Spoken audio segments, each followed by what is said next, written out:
नमस्कार, आप देख रहे हैं आपका अपना युग करवट न्यूज चैनल। आपके साथ मैं हूं शोभा भारती। पेश है आज का हमारा न्यूज बुलेटिन।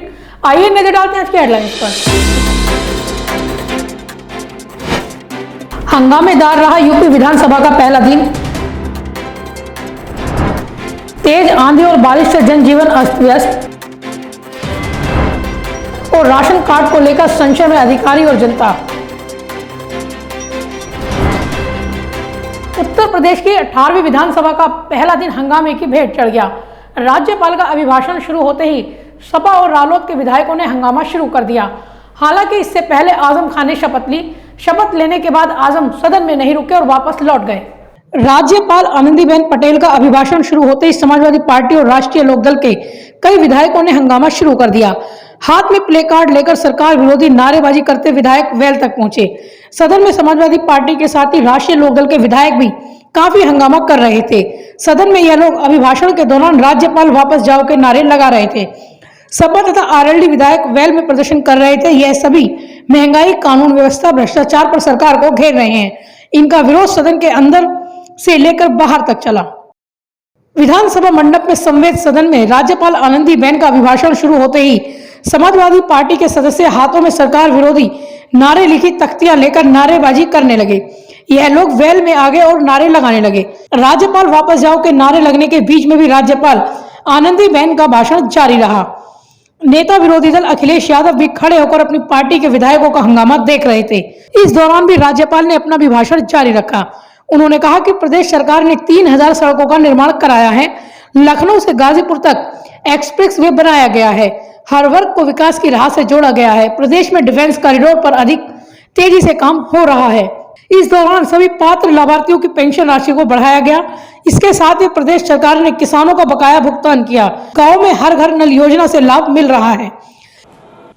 सदन की गरिमा को बना करके इस उच्च सदन का उपयोग उत्तर प्रदेश के विकास के लिए 25 करोड़ लोगों के जीवन में व्यापक परिवर्तन करने का जो अभियान चल रहा है, विगत 5 वर्ष के दौरान प्रधानमंत्री मोदी जी के नेतृत्व में लोक कल्याण के, इंफ्रास्ट्रक्चर डेवलपमेंट के, गरीब कल्याण के और उत्तर प्रदेश के समग्र विकास के लिए जो कार्य हम लोगों ने किए हैं, उन सब पर चर्चा और भावी योजनाओं पर चर्चा का भी मंच होता है सदन।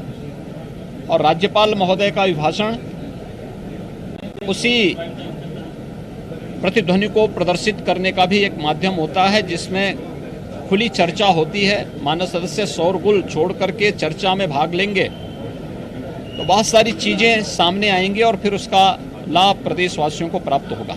सदन में सीएम योगी आदित्यनाथ, विधानसभा में स्वतंत्र देव सिंह और सुरेश खन्ना साथ में मौजूद रहे। इस दौरान सीएम ने कहा कि प्रदेश में नई सरकार गठन के बाद यह पहला सत्र है।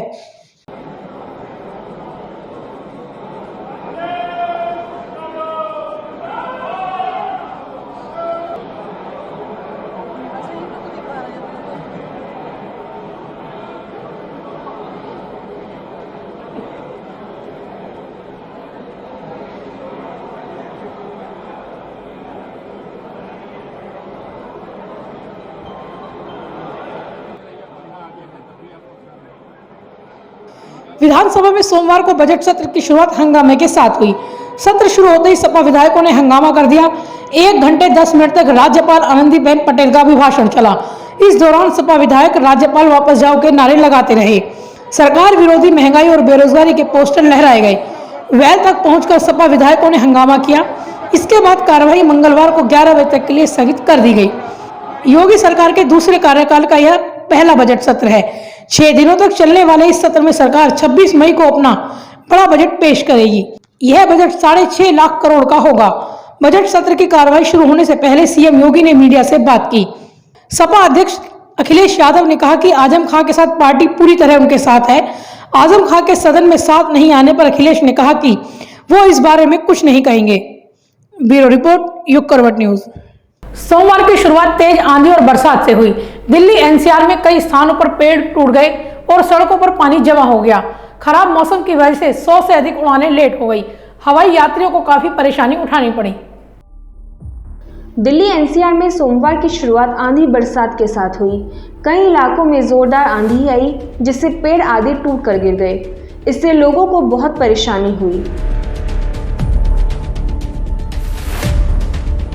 दिल्ली, नोएडा और गाजियाबाद में कई स्थानों पर सड़कों पर पानी भी भर गया। इससे यातायात भी प्रभावित रहा। दिल्ली के इंदिरा गांधी इंटरनेशनल एयरपोर्ट पर कई उड़ानें प्रभावित हुईं। यात्रियों को एयरपोर्ट की बस में ही बिठाकर रखा गया। कई उड़ानों का डायवर्जन भी किया गया। दिल्ली एयरपोर्ट की आधिकारिक वेबसाइट के मुताबिक सोमवार की सुबह 100 उड़ानें लेट हुईं। 19 उड़ानों को जयपुर आदि जगहों पर डाइवर्ट किया गया। ब्यूरो रिपोर्ट युग करवट। उत्तर प्रदेश में राशन कार्ड को लेकर असमंजस की स्थिति है। पहले उन लोगों से राशन कार्ड सरेंडर करने को कहा गया जो अपात्र हैं और कार्रवाई का डर भी दिखाया गया। अब शासन की तरफ से कहा जा रहा है कि राशन कार्ड सरेंडर करने को नहीं कहा गया है। पिछले एक सप्ताह से जिले भर से राशन कार्ड सरेंडर किए जा रहे थे। बड़ी संख्या में लोग अपना राशन कार्ड जमा कराने पहुंच रहे थे, लेकिन अब अधिकारी अपने इस अभियान को लेकर बैकफुट पर आ गए हैं। शासन से जारी हुए निर्देशों के बाद जिले के अधिकारी भी असमंजस की स्थिति में हैं। अधिकारियों का कहना है कि उन्होंने सिर्फ पात्र अपात्र राशन कार्ड धारकों के लिए ही निर्देश दिए थे। प्रदेश के खाद्य तथा रसद आयुक्त सौरभ बाबू ने इस संबंध में निर्देश जारी करते हुए कहा है कि किसी से राशन कार्ड सरेंडर नहीं कराए जा रहे, बल्कि अपात्रों के मानक निर्धारित किए गए हैं। इनमें नगर क्षेत्र में समस्त आयकरदाता, किसी परिवार के पास 4 पहिया वाहन, एसी, 5 केवीए से अधिक क्षमता का जनरेटर हो, ऐसा परिवार जिसके पास 500 वर्ग मीटर से अधिक का आवासीय प्लॉट हो, परिवार के किसी सदस्य के पास 80 वर्ग मीटर से अधिक का कॉर्पोरेट एरिया हो, ऐसे परिवार जिनके पास 1 से अधिक शस्त्र लाइसेंस हो, परिवार के सदस्यों की आय 3 लाख रुपए से अधिक हो, ग्रामीण क्षेत्र में एसी, वाहन, जनरेटर के अलावा 5 एकड़ से अधिक जमीन, सदस्यों की आय 2 लाख से अधिक को अपात्र कहा गया है। हालांकि 9 मई को गाजियाबाद के जिला पूर्ति अधिकारी द्वारा जारी पत्र में भी यह नियम दर्शाए गए थे और अपात्रों से कार्ड जमा कराने के निर्देश दिए गए थे।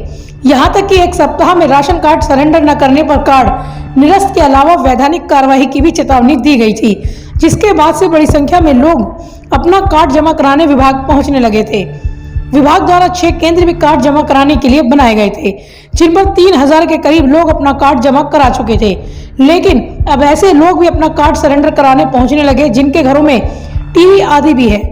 डीएसओ डॉक्टर सीमा का कहना है कि विभाग सिर्फ अपात्र लोगों के ही कार्ड निरस्त करने की कार्यवाही कर रहा है। शासन से जारी निर्देशों के आधार पर जो अपात्र हैं, सिर्फ उन्हीं के कार्ड निरस्त किए जाएंगे। हालांकि अधिकारी अब इस मामले में कोई भी स्पष्ट जवाब देने को तैयार नहीं है। ब्यूरो रिपोर्ट, युग करवट न्यूज। महिलाओं से गहने छीनने वाले गिरोह का सहारनपुर पुलिस ने पर्दाफाश किया है। ये लोग राह चलती महिलाओं से चेन और कुंडल लूट लेते थे। पुलिस ने 2 बदमाश गिरफ्तार किए हैं। इनके कब्जे से लूटे गए गहने बरामद किए गए हैं। ये सरसावा थाना क्षेत्र के अंतर्गत 2 लूट की घटनाएं हुई थी, जिसको सरसावा पुलिस द्वारा इसका सफल अनावरण किया गया है। इसमें 2 आरोपी गिरफ्तार हुए हैं, जिनका नाम सचिन एवं शौकीन है और इनमें एक अन्य वांछित है। इसके अलावा जो लूट की घटना हुई थी उसमें 70% बरामदगी की गई है सरसावा पुलिस द्वारा और 1 सोने की चेन और 1 जोड़ी कुंडल जो कहा जा रहा था कि लूट हुई है उसको बरामद किया गया है। इसमें कार्रवाई शिनाख्त की भी प्रोसेस आगे होगी। इसके अलावा इनके द्वारा घटना में प्रयुक्त 1 मोटरसाइकिल, पल्सर और 2 तमंचे बरामद हुए हैं। इनके विरुद्ध विधिक कार्रवाई करके इनको मान्य न्यायालय भेजा जा रहा है। तो कुछ पहले भी इतिहास रहा इनके सर कोई आपराधिक? लगभग 4-5 मुकदमे हैं अभी तक जो इनका आपराधिक इतिहास ज्ञात हुआ है। बाकी जो जानकारी है विवेचना के क्रम में आ गया है। साइबर पुलिस पर एक बार फिर से आरोप लगे हैं। करहड़ा चौकी इंचार्ज पर एक वायुसेना कर्मी के साथ मारपीट का आरोप है। ये आरोप पीड़ित की बेटी ने लगाए हैं। उसने अधिकारियों से पूरे मामले की शिकायत भी की है। न्यू करहड़ा कॉलोनी निवासी सीमा देवी ने करहड़ा पुलिस पर अपने पिता के साथ अभद्र व्यवहार करने व मारपीट का आरोप लगाते हुए डीएम को ज्ञापन सौंपा है। पीड़िता ने बताया कि उनके पिता एयरफोर्स में तैनात हैं। 1 मई को उनके पड़ोसी ने उन्हें फोन कर मदद मांगी। कुछ लोग उनके पड़ोसी चरण सिंह उनके परिजनों के साथ अभद्र व्यवहार में जान से मारने की धमकी दे रहे थे। मामले को सुलझाने पहुंचे प्रीतम सिंह से भी दूसरे पक्ष ने गलत व्यवहार करना शुरू कर दिया। पीड़िता ने बताया कि पहले 112 पर कॉल किया गया, लेकिन नंबर न लगने पर करहड़ा चौकी पर पहुंचे। जहां तैनात दरोगा विनोद कुमार अत्री ने दूसरे पक्ष के साथ मिलकर उनके साथ ही अभद्र व्यवहार में मारपीट करनी शुरू कर दी। पीड़िता ने डीएम को सौंपे शिकायती पत्र में दरोगा व आरोपियों के खिलाफ कड़ी कार्रवाई करने की मांग की है। इस मामले में दरोगा भी उन पर वर्दी फाड़ने, दबाव बनाने, रिवॉल्वर लूटने का मुकदमा लिखवा चुका है। पीड़िता ने इन आरोपों को बेबुनियाद करार दिया है। के साथ एक रूम में चले गए। उस रूम में जाने के बाद वो लोग बाहर आते हैं, आते ही मेरे पापा को गाली देते हैं, उन्हें धक्का मारते हैं। मेरी बहन डर जाती है क्योंकि मेरे पापा हार्ट, कैंसर, अस्थमा और बीपी बहुत सारी मरीजों के वो है, बीमारी की मरीज है। तो उसकी वजह से क्या होता है, मेरी बहन डर जाती है। वो बोलती है आप एक बुजुर्ग आदमी को क्यों मार रहे हो, हम सिर्फ आपसे हेल्प और एक सद्भावना की उम्मीद लेके आए हैं। तो वो बोलता है तुम यहाँ से चले जाओ, गंदी गंदी गालियाँ देते हैं। तो मैं फ़ोन पे मेरे माँ बाप की चिल्लाने की आवाज़ सुनती हूँ। मैं अपने बच्चे को अकेला घर पे छोड़ के वहाँ पे जाके देखती हूँ तो पुलिस उन लोगों को गंदी गंदी गालियाँ दे रहे हैं, धक्का मार रहे हैं, दुर्व्यवहार कर रहे हैं। द व्यायाम जिम गाजियाबाद की उभरती प्रतिभाओं को नया मंच दे रहा है। ऐसे नवयुवक जिनको उचित प्लेटफॉर्म नहीं मिल पाता, उनको मौका दिया जा रहा है। जो लोग मिस्टर, मिस और मिसेज यूनिक पर्सनैलिटी में भाग लेना चाहते हैं, उनका ऑडिशन भी लिया गया।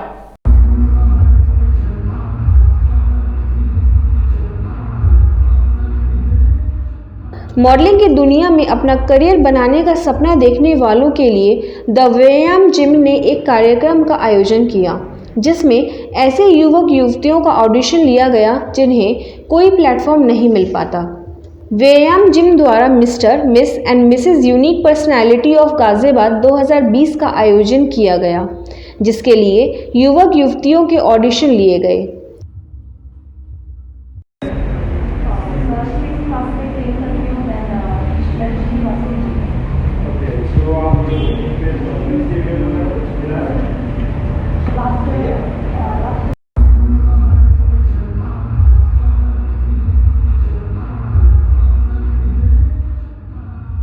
आयोजक शिवेंद्र सिंह चौहान ने बताया कि जो युवा बॉलीवुड में करियर बनाना चाहते हैं लेकिन उनको कोई प्लेटफॉर्म नहीं मिल पाता, ऐसे लोगों के सपने को साकार करने के लिए ऑडिशन लिए जा रहे हैं। ऑफलाइन के साथ ऑनलाइन ऑडिशन भी लिए जाएंगे।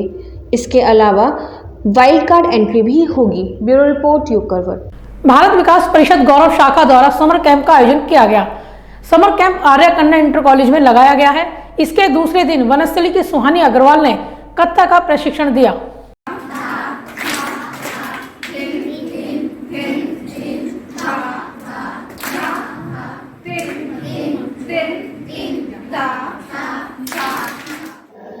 भारत विकास परिषद गौरव शाखा द्वारा आर्य कन्या इंटर कॉलेज में लगाए जा रहे समर कैंप में दूसरे दिन योगा सहित विभिन्न गतिविधियां कराई गईं।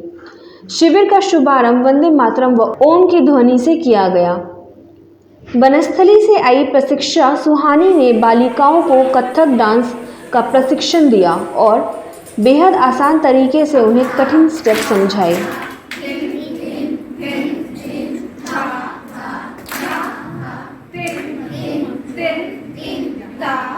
इसके बाद वर्षा गोयल ने दादा नानी के नुस्खे के आधार पर नज़ला जुखाम से निजात पाने के टिप्स बताए। साथ ही बालों की सुरक्षा के लिए घरेलू टिप्स दिए गए। लैक्मे पार्लर की ब्यूटिशियन द्वारा फेशियल करना, हेयर स्टाइल बनाना छात्राओं को सिखाए गए। ड्राइंग, सिलाई, मेकअप, हेयर स्टाइल और डांस सीखने में छात्राओं ने बेहद उत्साह दिखाया। ब्यूरो रिपोर्ट यूग करवट। मोदीनगर के बेगमाबाद में कब्रिस्तान की जमीन पर अतिक्रमण का आरोप है। स्थानीय लोगों ने जिला प्रशासन से जमीन मुक्त कराने की मांग की है। इस शिकायत को लेकर लोगों ने प्रदर्शन भी किया। हमारी मांग ये है कि जो हमारे कब्रिस्तान है वक्त की संपत्ति है, 1075 उसका नंबर है खसरा। तो अभी कुछ दिन 19 तारीख में हमारे डीएम साहब ने आदेश किया था एसडीएम साहब को कि वहाँ पर जो जाकर उसको देखें। तो एसडीएम ने वहाँ पर जो है एक बोर्ड लगवाया था और उसके बाद में उन लोगों ने जो वहाँ के भूमाफिया हैं जो कॉलोनी काट रहे हैं, ज़मीन पर कब्जा करके उसको बेचना चाहते हैं, बेच रहे हैं, तो उन लोगों ने उस बोर्ड को उखाड़ कर फेंक दिया। कानूनी के ज़रा सा भी उन्होंने परवाह नहीं की, ना उनको डर है। आज हम अपनी मांग लेकर आए, जिला अधिकारी के पास आए कि जिन लोगों ने बोर्ड फाड़ा है और जो लोग कब्रिस्तान में कब्जा कर रहे हैं उनके खिलाफ सख्त से सख्त कानूनी कार्रवाई हो और उनको मुकदमा कर जेल भेजा जाए। आगरा में एक अलग ही मामला प्रकाश में आया है। यह एक व्यापारी के अपहरण की सूचना पुलिस को दी गई। अपहरणकर्ताओं ने 50 लाख रुपए की फिरौती मांगी। जांच में पता चला कि व्यापारी ने खुद ही अपहरण की कहानी बनाई थी। छदामी लाल जी के अपहरण की सूचना थाने पर थाना सैया पर दी गई थी और ये उनके द्वारा एक फोन अपने भाई थान सिंह वर्मा को किया गया था कि कुछ लोगों ने मुझे पकड़ लिया है, रोने की आवाज आ रही है और मुझे ले जा रहे हैं। इसके बाद उनका फोन स्विच ऑफ हो गया था। 7:30 बजे की ये जो मोबाइल फोन की सूचना थी और 8:30 बजे थाने पर इन्होंने सूचना दी थी। उस पर मुकदमा पंजीकृत किया गया 364 का और 6 टीमें पुलिस की बनाई गई। सभी सीनियर अफसर्स ने, मैंने भी, मेरे जो अधिकारीगण बैठे इन्होंने भी और आईजी रेंज सर ने भी निरीक्षण घटनास्थल किया और हमें गाइड किया। 6 टीमें इसमें बनाई गई और सभी को अलग अलग टास्क देकर रवाना किया गया। अपराध जो सो कॉल्ड अपराध है उसका मोबाइल बार बार खुल रहा था और बार बार बंद हो रहा था। इसके बाद एक मैसेज इनके भाई के मोबाइल पर आया, उनके मोबाइल से, अपराध के मोबाइल से आया कि आपका भाई हमारे पास है और इसका हमने मारपीट करके हाथ तोड़ दिया है और 50 लाख रुपए आप हमें दें, अन्यथा हम इसे गोली से मार देंगे और अगर पुलिस को बताया तो हम इसे जान से मार देंगे। इस सूचना पर पुलिस पास में लगी और सारे सीसीटीवी कैमरे किधर को उनका लोकेशन गया, किधर को निकले, वो सब देख रहे थे। ग्वालियर तक के कैमरे देखे और उसके बाद झांसी हमारी टीम गई, झांसी के सीसीटीवी कैमरे रेलवे स्टेशन के देखे तो वहां से ये एक छदामी लाल जी जो है रेलवे स्टेशन से बाहर निकलते हुए दिखाई दिया और आराम से अकेले निकल रहे थे, निश्चिंतता के साथ निकल रहे थे। तब पुलिस को और शक हुआ और पुलिस ने खोजबीन इस आधार पर भी की, कहीं ऐसा तो नहीं इन्होंने अपना जो किसी वजह से किया हो। इनके गांव में जाकर पूछताछ की गई, छानबीन की गई तो पता चला इनके ऊपर काफी 30-35 लाख रुपए कर्जा था। तो पुलिस को इत्मीनान हो गया कि ये योजना इनकी अपनी बनाई हुई है और पुलिस ने इन्हें फिर इंटरसेप्ट करके इन्हें बरामद किया, इनसे पूछताछ की तो इन्होंने ये बात स्वीकारी कि इनके ऊपर कर्जा है, काफी कर्जा है लोगों का, लोग तकादा कर रहे थे। इस वजह से इन्होंने इस तरह की एक योजना बनाई कि अपना अपराध दिखा के और एक पैसे ये कह के कि हम पैसा देकर आए हैं और उसके बाद लोगों की देनदारी से कुछ समय के लिए बचा जा सके या हमेशा के लिए बचा जा सके। पत्नी के गर्भ में कन्या थी। पति ने कई बार गर्भपात के लिए कहा मगर पत्नी नहीं मानी तो पति ने उसे मस्जिद की छत से फेंककर मार डाला। मामला सहारनपुर के कुतुबशेर का है। आरोपी पति को गिरफ्तार कर लिया गया है। बताया जाता है कि आरोपी उस्मान झाड़ फूंक करता है। हत्या करने के बाद उसने अपनी पत्नी को दफना भी दिया था। कभी ऊपर कभी नीचे चेहरा हासिल ना करे। तो आज के लिए बस इतना ही। गाजियाबाद और देश विदेश की खबरों के लिए देखते रहिए युग करवट और पढ़िए आपका अपना युग करवट न्यूज़पेपर। युग करवट चैनल को लाइक करें, सब्सक्राइब करें और कमेंट जरूर करें। आपका कमेंट हमारे लिए बहुत महत्वपूर्ण है। नमस्कार।